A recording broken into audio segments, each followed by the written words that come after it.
Magandang araw, Bagong Pilipinas. Nagsama-sama ang kapulisan at komunidad bilang pagtutulungan sa isang tree planting activity para sa pangangalaga ng kalikasan. Dito po ang inyong Police Community Affairs and Development Group para magbigay po ng tulong, mag-extend po ng kamay para kung ano po mga maitutulong namin.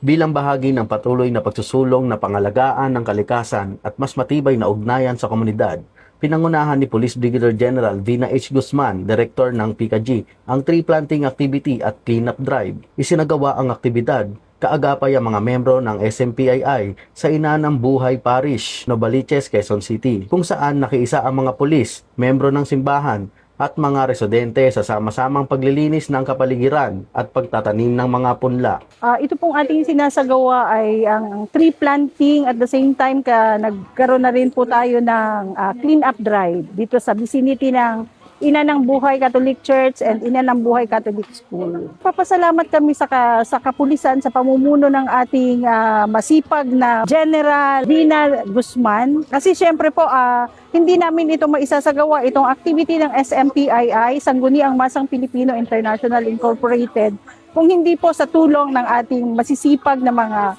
pulis.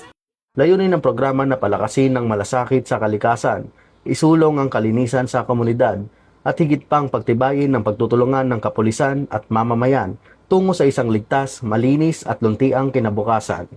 Muling pinatunayan ng Philippine National Police ng kanilang dedikasyon sa serbisyo ay hindi lamang nakatuon sa pagpapanatili ng kapayapaan at sa kaayusan, kundi maging sa pangangalaga sa kapaligiran at pagpapalakas ng pakikipag-ugnayan sa komunidad.